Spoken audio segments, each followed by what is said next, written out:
Hey guys, welcome to the definitive ranking of The Legend of Zelda Breath of the Wild. It's been a long time coming for this one. Yes, I think this was building up to this over all these years. It wasn't a coincidence we saved this one for last, I think. Yeah. Like the biggest Zelda game. I think when we started, it wasn't that far out from this game having come out. When did we started this before the pandemic. Yeah. January of 2020. Oh, dang, wow. Okay. So at the time, the game was less than 3 years old. It's been more than 3 years since that first episode. Yeah. So wow, and now we're leading up to its sequel too. So. Yes. Yeah. So we're gonna talk about Breath of the Wild. Let me ask you this: have you what is your history with this game? Have you played it at launch? You were there. You played it at launch. We went and got it together. Also, I remember that. Yeah, you moved in with me the day before this game came out. The day before, yeah, and we went and got some Burger King. Shout out on Randall Road. Went to the Best Buy on Pyatt. And then, Best Buy on Pyatt. Shout out. And then we got back, and it was because you were doing stuff for the site, and I think you just started playing it. Right. Yeah, right I played away. it for 6 hours, I think, or something. And so my first actual impression of it was watching you play it. Oh, because I was just, I'm not too worried about spoilers or anything, so I'm like, I just want to see what it's about. And I think once you were done, then I jumped into it myself, and that was the first time I played it, right the day it came out. And then I've revisited it from time to time. A couple times I've finished it, other times I didn't. You started a new game and you played it for hours, but you didn't get to the end. Didn't get to the end, but I've played it more than once. I feel like that's what this game is. There's no real need to complete it. Okay. More than any Zelda game, actually, because that's not what this game is about. But well, the very, very ending, actually, when you think about it, it's do you even want to do that part? Right. That's one. Yeah. But let's jump into it, because I think that's going to affect a lot of our rankings. And let's talk about the world. And I will say right off the bat, the community gave this a 4.7. The staff a 4. World is generally not one of the highest point. If you look at this, is I think the highest from the community and the staff of any Zelda game. Yeah, it's very close to just a perfect score there. And I gave it a 5. Mm-hmm. We always talk about what the gimmick is in different Zelda games, and the gimmick of this game is the world, I think. Yeah. And the exploration. I think the joy of this game is just, you ever sometimes talking to a friend and they're like, yeah, what do you want to do today? Nothing. That's what this game is. What doing nothing? What did you do in Breath of the Wild? I didn't do anything. But in reality, it's oh yeah, I walked over there, I climbed that I did the mountain, shrine, and it's just a whole bunch of nothing. But that's what's in this game, in the world. I don't mean that as a negative. It sounds so negative. But it's just you get lost in the world, and you just wander. There's 700 or some NPCs in this game. They're all over the place. I remember when I was doing some guide work, I'm just following little NPCs. And their text changes as they the ones that are traveling between stable. You bring and a town. real unique perspective to this category as someone who followed every character's path.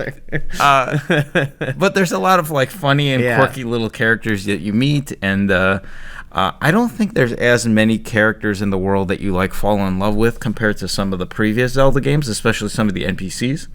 Yeah, or at least maybe per capita. Yes. Oh, God, for sure. Yeah.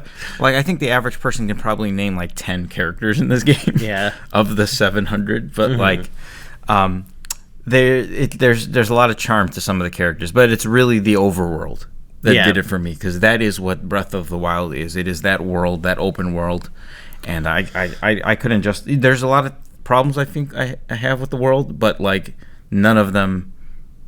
overtake the fact that this was so massive and exciting to explore. I'm with you. I mean, it's one of my favorite worlds. I still gave it a 4. I've mentioned this a lot, but the idea of my favorite aspect of the game is just when you have a quest that's just go to Akala and meet Robbie, and you're in, you haven't been there yet, and just the traveling from point A to point B is like the fun part of this game to me. Okay. And so the world is high for that.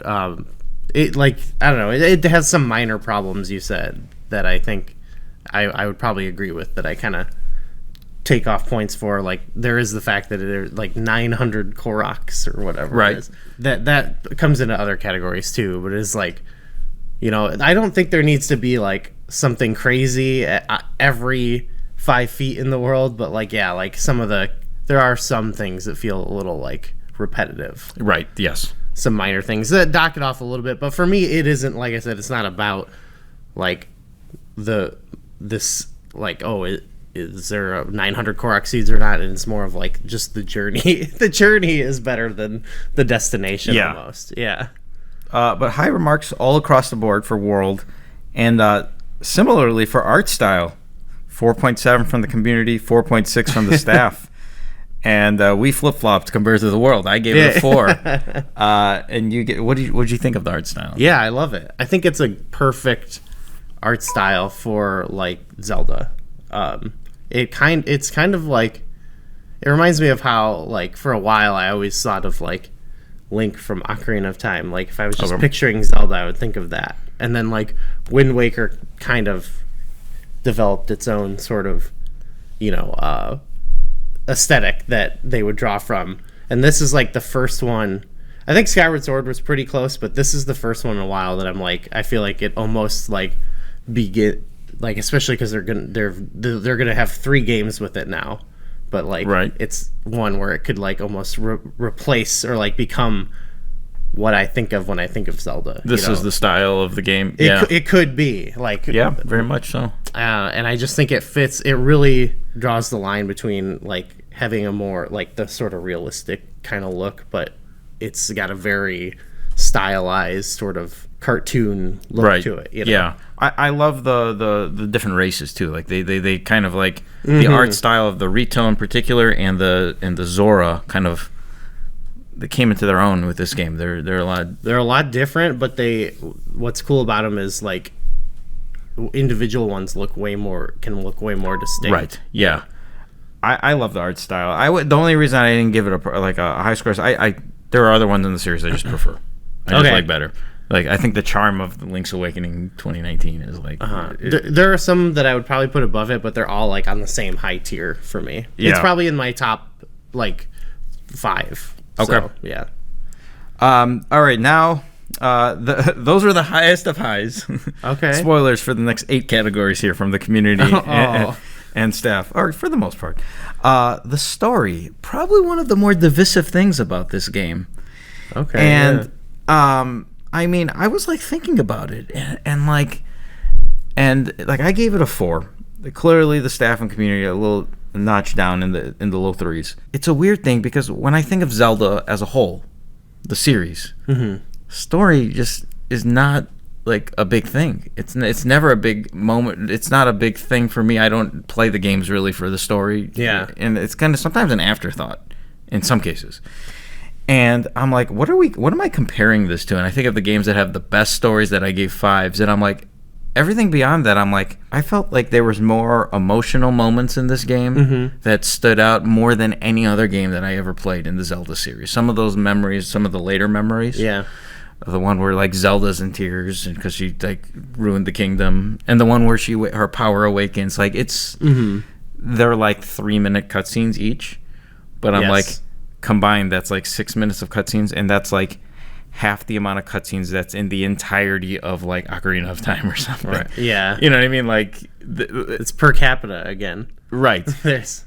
But then we hear all the stories of all the champions, the past and present champions, and they all have their little nuances. And I'm like, I would have liked to see more of a direct, more linear narrative rather than like playing the past and relearning. So that's the knock. But I actually think it's one of the better stories in the Zelda series. But that comment in of itself might not mean it's a great story. If that makes sense. I feel similarly to you. I was like leaning towards 4 actually a little bit, because for me it was like you said, one of those things where it's like I actually don't really mind that there wasn't more cutscenes. Okay, I'm fine with that. The draw to me is similarly playing the game. Like I like just playing Zelda. I thought back to some of my favorite stories. Like Link's Awakening is one of my favorite stories, but like it's like every once in a while you get like 2 lines of dialogue, and it's really more simplistic and it's poetic. I've referred to it as, and it doesn't have like this big, huge, crazy storyline, but it's one of my favorites. I think almost because of that, it's more elegant, I think. So I kind of thought that a little bit with this. Like I just like that there's less, but I do agree with you about the like emotional moments, but this is more again of it's how that some of those flaws in the world connect a little bit. It's more about some of the individual things I was doing that didn't hit as hard with me, like a lot of side quests I was thinking of. Like I know that's not the like overarching story of the game, but to me it's part important of the experience of it. And like so some were really good, and then some were like, can you get me 10 crickets or whatever? And it I like that story actually. I mean, she hates the crickets. The stories are actually kind of good, but like it makes it feel like it's not immersive when you feel like I'm doing a checklist sort of thing. So I don't know, that kind of held it back for me. Like I actually think a better story would be for a game like this is one that's more hands off and stuff. But I think there's just they missed the mark on some of those things in the middle, you know? Right. Yeah. I'd like to add that I think Calamity Ganon is probably one of the weakest final bosses too.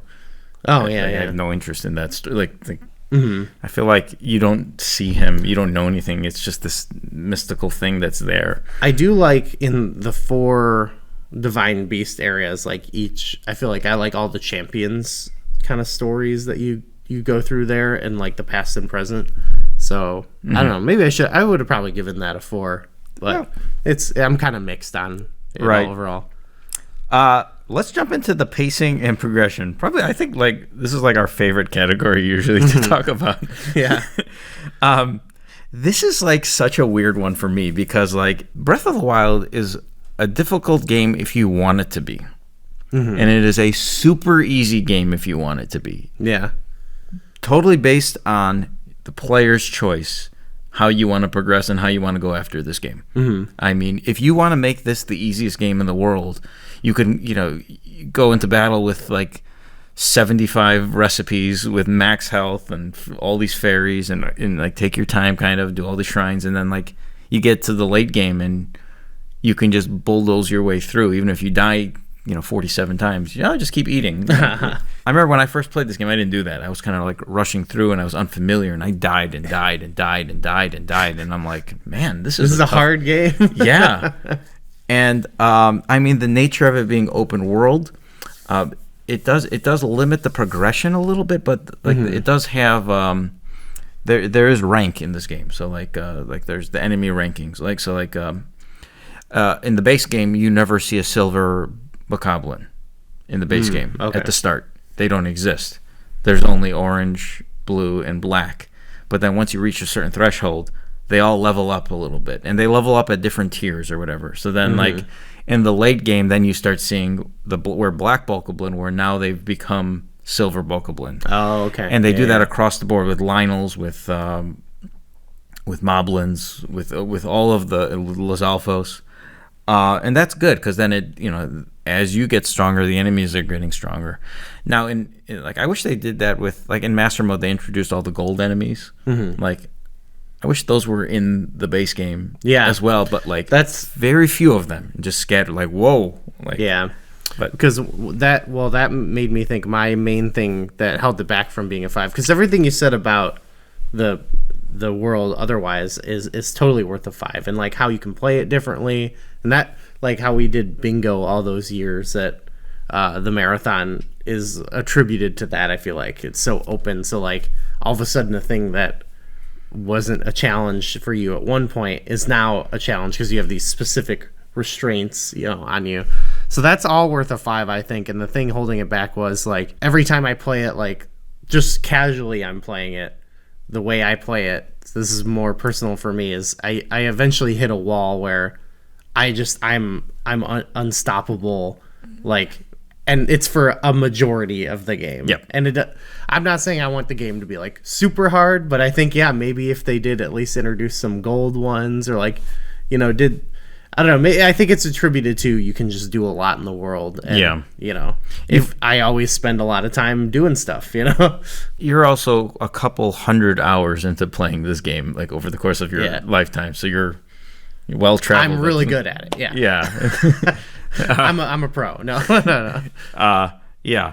All right. Well, let's jump ahead.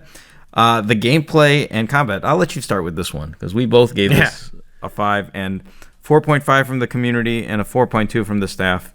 And I kind of wonder why this is. I see this 4. And I'm like, whoa, those are some high regards. And I'm like, why are they so low? That's what I think. Okay. I'm like, who did not give this a 5? Mm-hmm. And what's your explanation if you only gave this a 3? Because there were some 3s in there. But go ahead. So it constantly feels like good. I feel like it's fun to fly around and shield surf all around. Like if I'm hitting a hill, I'm like, I'm shield surfing down this right now. And you just always, that's why I love just, if someone's like, go over here, I'm like, happy to do it, that's like the number one thing. I guess the only knock I can think is like what I've already mentioned a lot is like, we also say sometimes the gameplay is like the puzzles, and there's a million puzzles where it's like, put the rock here. Okay. Hey, you did it, and you're like, I often find myself being like, I think that's a correct puzzle over there. Like, who cares, Okay. But that's the only knock I can think, and it wasn't enough to take away from the 5. Even with what I was complaining about with the combat or whatever, it almost doesn't matter because it's just always feels so fun to like explore and move around the world. The actual mechanics feel really good. That's the like. I think from amongst the 3D Zelda games in particular, like Breath of the Wild took such a substantial leap forward. Like when I go back and play, like I've been playing Wind Waker for some stuff, and I'm like, it's how simplistic the game is. Like, sure. At the beginning of the game, Orca's like teaching, do a vertical slash, and I'm like, what is all this? Like, yeah. But like that's always been the case. I think even since Ocarina of Time, where it's like, why should I do is that I've never encountered a situation where I'm like, I need to horizontal slash instead. Yeah. Stab sometimes. But yeah. Maybe in Skyward Sword there's a little bit more like, okay, Skyward Sword, they finally made it. Yeah. But like none of that is ever fun. Like, I don't have fun in any of the 3D Zelda games in terms of the combat. And then Breath of the Wild comes around, and I enjoy fighting Lynels, even though I've killed like 500 of them now at this point, because it's just when you get the perfect dodge, and then you get to run in and hit them, you get to ride on and like just the basic mechanics, and then when you use your items in combination, you're paragliding down, you switch to the bow and arrow, you poop out a bomb from up in the air. There's just, it's so much like the game is just fun. It's not always like everything you're doing is not always good and sometimes repetitive, but it's just fun. Like the base game, the mechanics, as you were saying. Like even with like fighting some of those things, it's like, but it is at some point like, I don't need to fight this right now necessarily, but if you really like when you're actually doing it, it feels so good. All right, I think this is the point of the categories where what I would say the honeymoon period is over for me. It's fun how it lines up this way. Yeah. Well, I want to talk about the items and abilities. Okay. I'll start with this one. This is like one of the biggest things holding this game back, I think, because it lost a lot of the charm that old Zelda games got. When like this game, you learn all of your 4 main ruins in the first 1% of the game, basically. The first half an hour, and then you don't get anything, basically, the remainder of the quest. There's no power-ups. There's no, like, you get some stronger weapons. But, I mean, like, where's the, the late game claw shot or cane of samurai?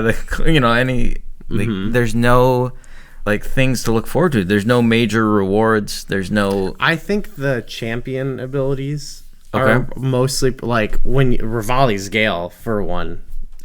You get things like that I feel like those are impactful. They don't necessarily change the gameplay. Rivali's Gale is the only one I think of where now my strategy of certain encounters has changed. Yeah, I'll give you that one for sure. There's some stuff, and finding certain. It's more about like you get better at like overcoming, like being cold and stuff like that. Like being able to survive in certain areas becomes more, I think, what you gain the ability that changes. Like okay, because that's also I think in the progression that kind of a thing I liked was like, you know, going in a lot of different areas. Like you can go anywhere, but some are like similar to like enemies could be more like hard there. Some of the areas could be more hostile. So there's some of that, like just overcoming the environment. And I think there's progression there that feels good.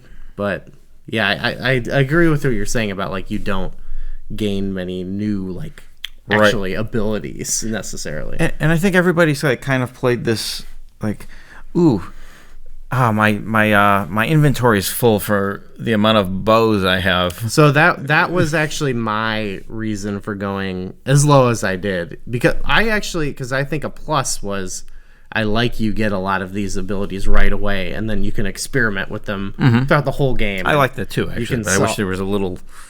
There could be a middle ground, I think, a little bit. I'm with you there.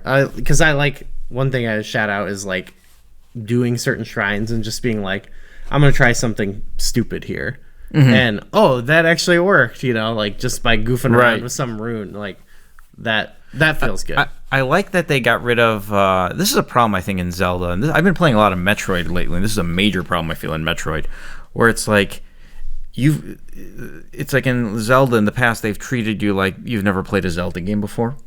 So it's like there's in every game, especially the 2D games, and this is all over Metroid, where it's like you're gaining abilities that are like the most fundamental basic abilities that you've done in every, like, why do you need a power bracelet in every Zelda game? Or this is more of a 2D Zelda game. Like, just start me with that weapon.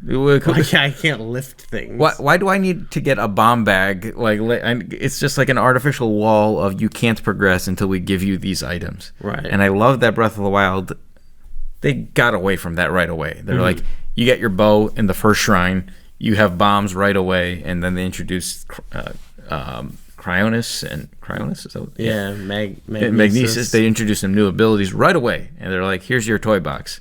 I just wish they added more in the late game, in the mid game, or anything beyond the hour, other than the last 95% of the game you learn a few abilities, and that's it. And the items are kind of like, what's a knight's claymore, golden claymore? Like, I mean, that's what I was gonna mention about like what held it back the most for me was the weapons themselves. I think if those were a little cooler, like that system was better. My problem, I don't like how they do the durability, but for the opposite reason that everyone complains about.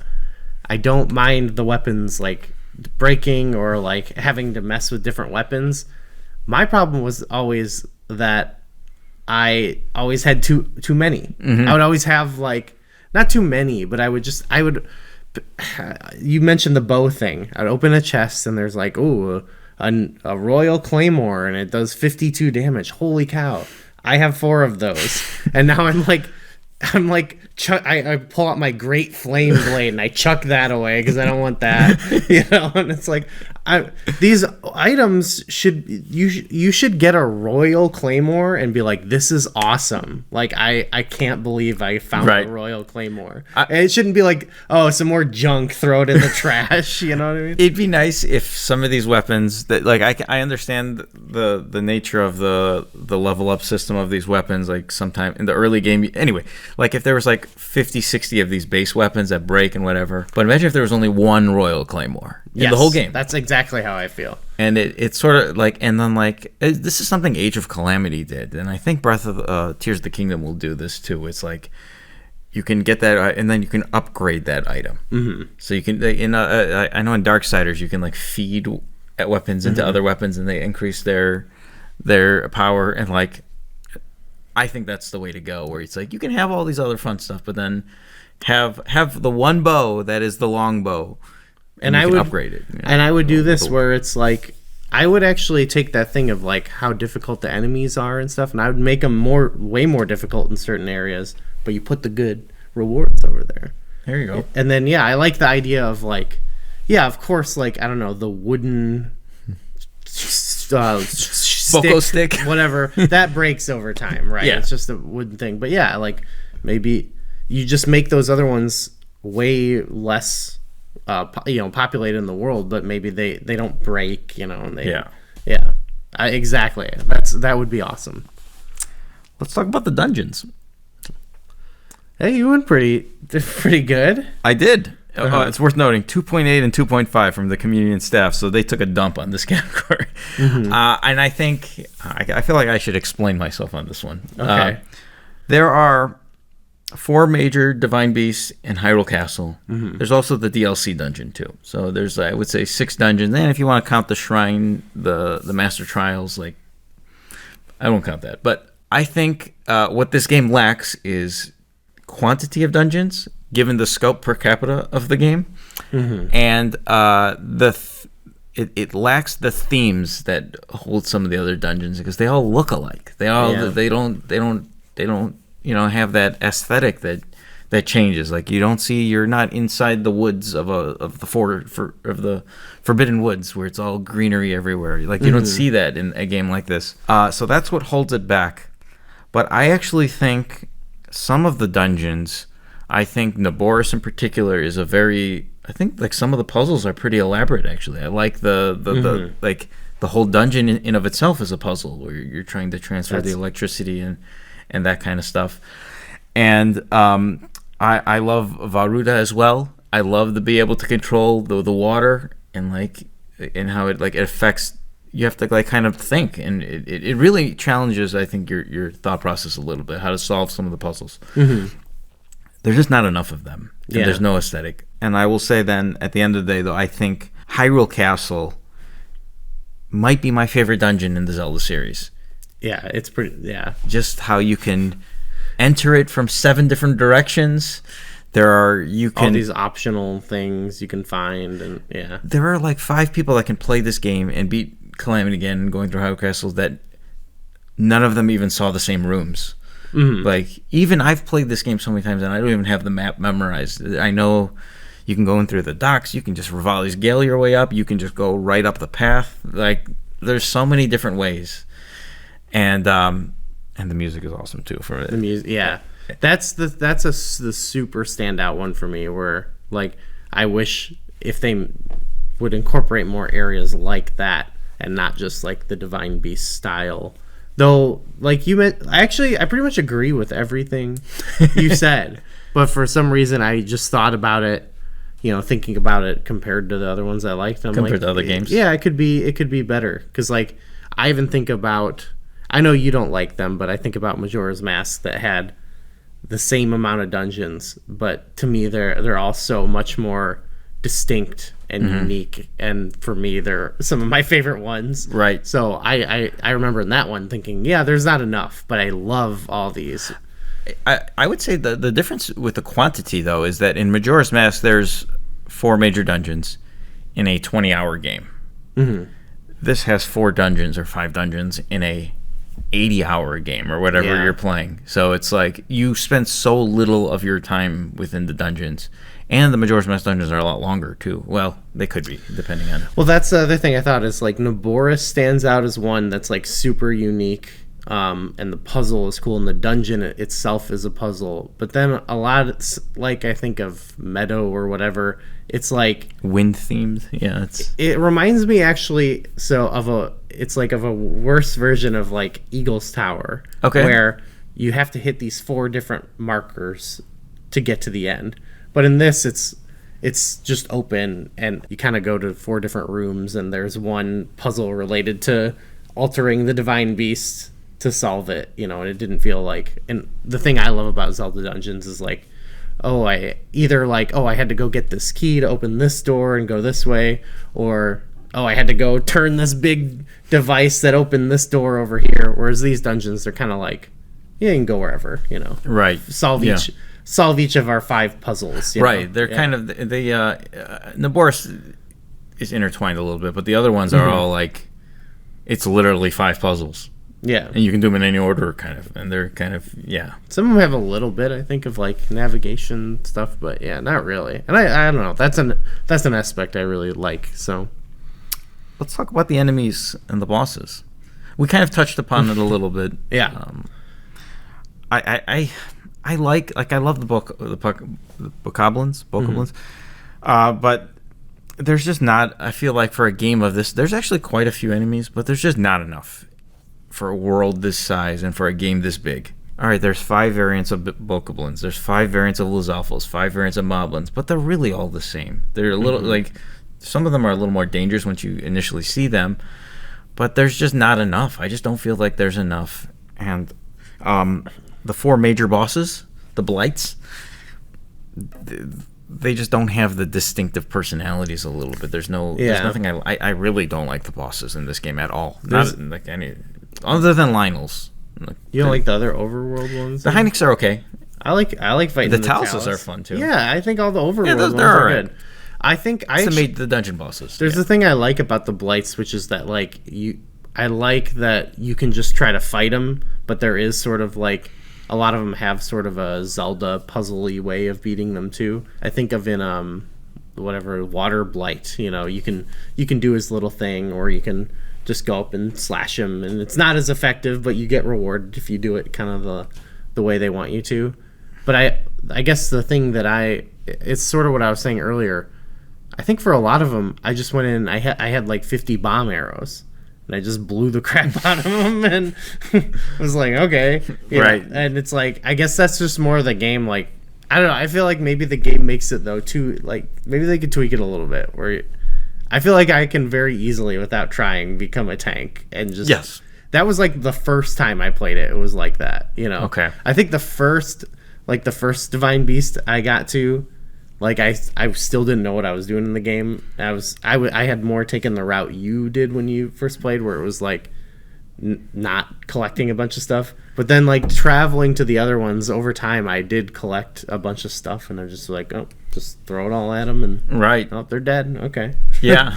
It was only the one that stood out was Thunderblight or whatever. Yeah, I feel like there's a weird difficulty like curve. That's one I actually like though. I wish the other ones had that too, where it's like you like almost have to like adapt to their thing. Yeah, you couldn't just bomb arrow him. Yeah, well, the first phase I think you can, but either way, it's tougher though because he's fast. Yeah, gotta go fast. All right, let's talk about the side content and extras. This is a weird one because well, let's hear from you first. Well, it's I've already kind of said it a bunch, but there is a lot of cool stuff to do. Actually, there's a lot of cool quests, a lot of good side quests, but then there's, I think, just proportionally, there's almost a little too much of just like collecting the same thing that leads to like I can have another slot to hold a bajillion weapons, and I'm okay to a point of just like ignore like. It's similar to like Skulltulas, where like a lot of collectibles and other Zelda games where it doesn't really matter if they're not as good as the Mai-Mais. It doesn't actually matter because I don't need to collect them all. But in this one, it just like there's almost too many. Where it's like everywhere you look, you're like, oh, what's that over there? And it's like it's likely a Korok. You know what I mean? Right. So that's what holds it back a little bit, but not enough to where it's like I don't like it because. Some of those other amazing side quests like Terrytown and stuff like that, like that's all stuff I love, and there are a lot of unique cool shrines and stuff like that, so we haven't even talked about shrines. That's like I gave it a 5. I thought about this one for a while, and there's 2 things that the shrines were one of them, because there are a bunch of these mini dungeons. Some of them are kind of underwhelming, though. Let's be honest. There's probably about a handful of shrines that I really loved.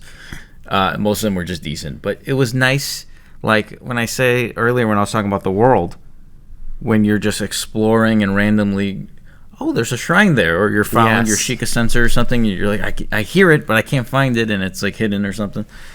And it's just like sometimes I feel finding the shrines is more exciting than the shrines themselves. There's a few of them that surprised me, but I love that. And then the other thing that gave this high remarks for me, and this might be cheating with the modern Zelda games because I feel they have an advantage, is the DLC. Yeah. So that's true. I don't know. I usually don't think like, oh, the DLC is add-on content. Okay. I don't know how to distinguish. Of it. Okay. I don't know. Well, because it's not like it's like, oh, you're paying to increase the score, you know. In a way, yeah. Pay to win the definitive ranking. Maybe if it had bad DLC, it could be it would lower it, you know. So no, I think that's a real thing. If it was underwhelming, but I think both of the DLCs, I think, connected with me because I love that there's the hero mode, that the master mode that they introduced, all the new enemies. The Master Trials, I didn't really. Did you? I don't even know if you ever played that. Did you? I didn't. Is you talking about the one where it's like the Deku Tree? Gauntlet. I played it, but I never beat it or anything. Okay. It was hard. Yes. Yeah, especially in Master Mode. Yeah, I think that might have been the first time I tried it. I think I first had that DLC like while I was in the middle of a Master Mode playthrough, so I was like, I guess I'll try it, and it was impossible. Yeah.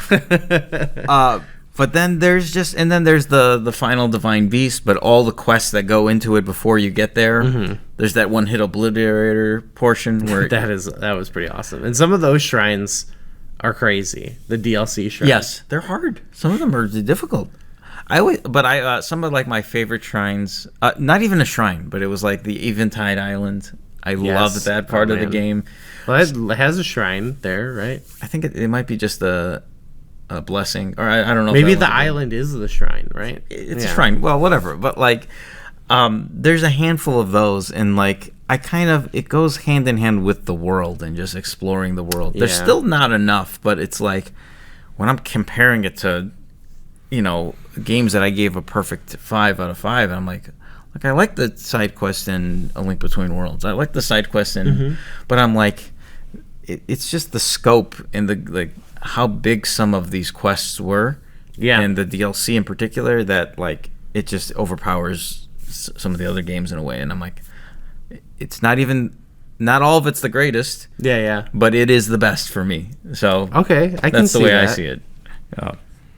Yeah, but that's always a mixed one because some people love it, some people hate it. Yeah. But, all right, let's talk about something that people love almost across the board is music. 4.2 from the community, 4.2 from the staff, 4 from me, 5 from you. Yeah, I love it. This is one of my favorite soundtracks, I think. It's weird because there's so many people that say like this game doesn't even have music. You're like, I've heard that before. Yeah.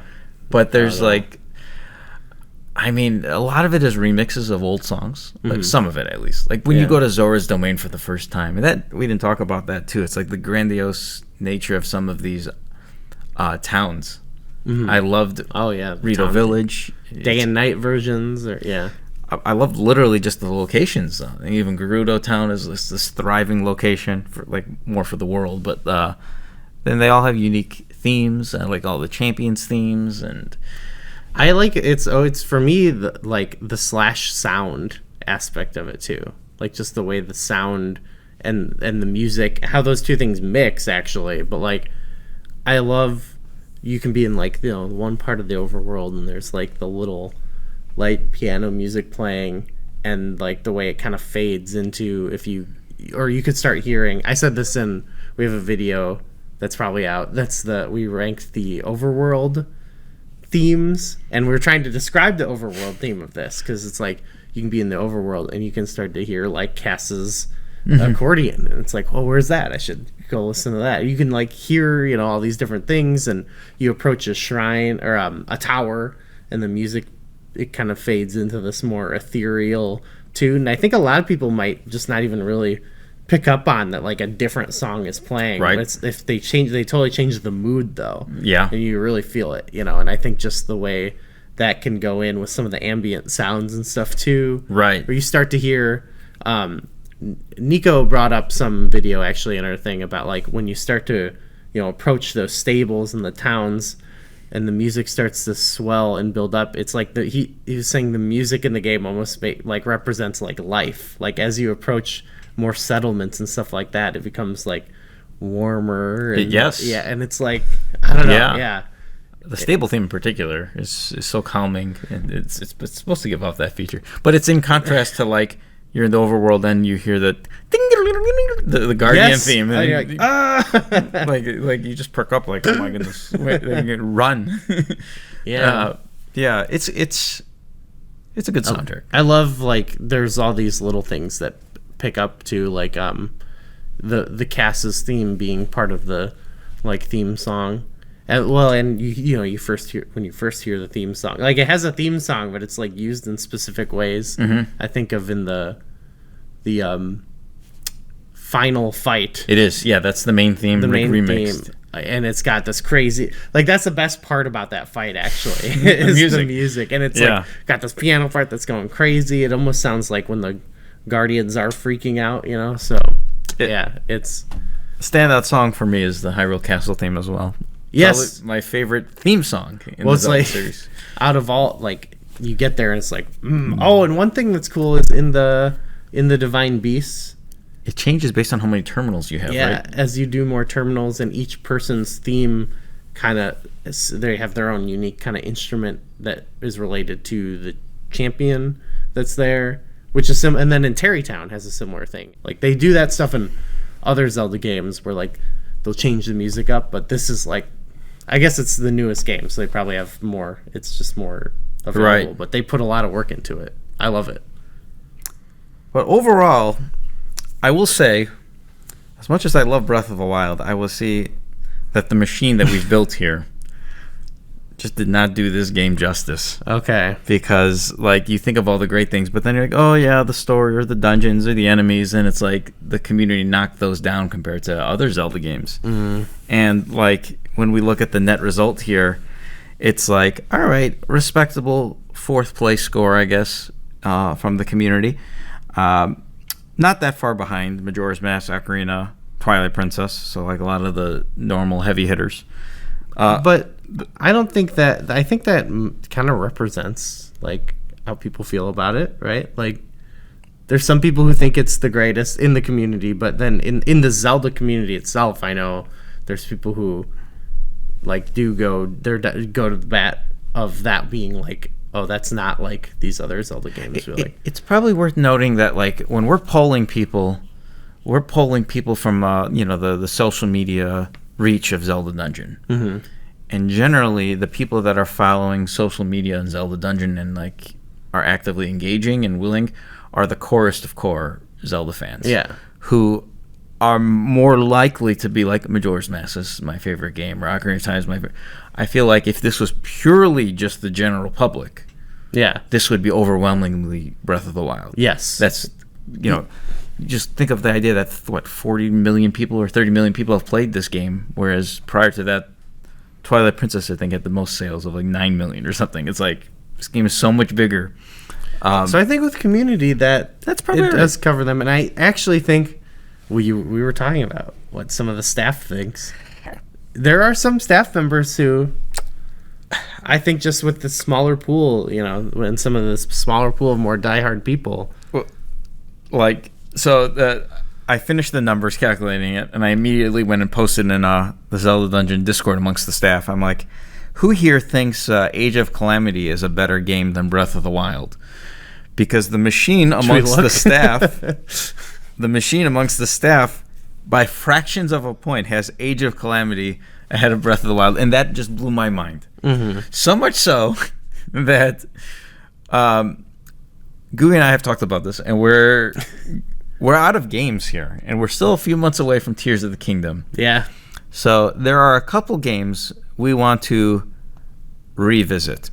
And the first one is Age of Calamity, mainly because that game came out in late 2020, and we covered it in 2021. It was only a few months old, and it was fresh, and I feel like the opinions and thoughts of that game might differ now compared to it did 2-3 years ago. So we are going to revisit the definitive ranking of Age of Calamity in our next episode. So you thought we were done.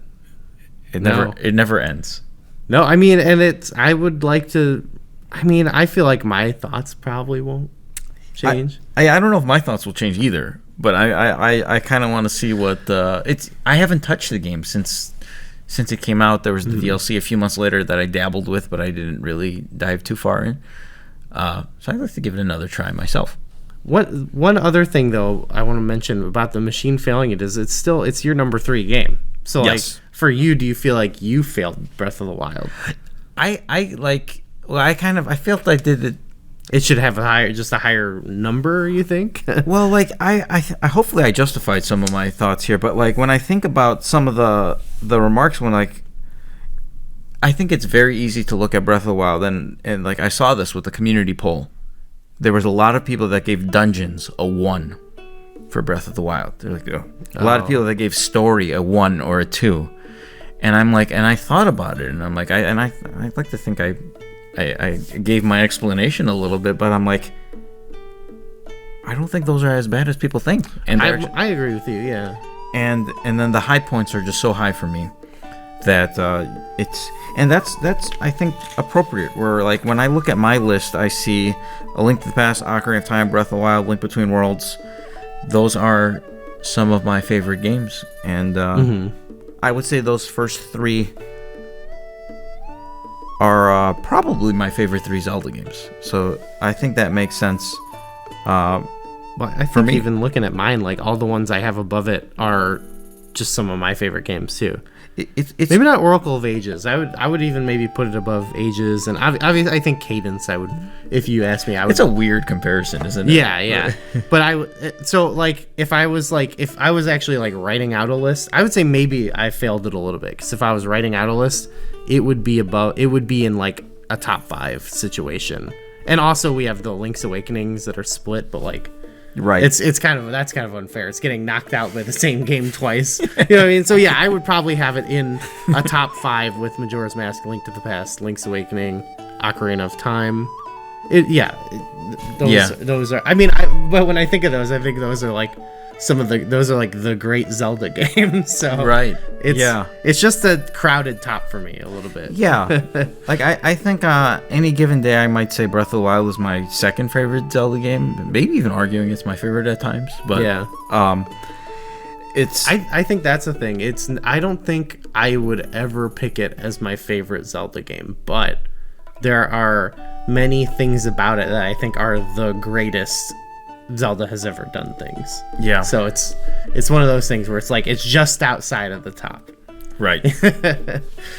All right. Well, we are going to revisit Age of Calamity. Yeah. Before Tears of the Kingdom is released. So there's a poll in the description below, and we will see you next month for the definitive ranking of Age of Calamity Revisited.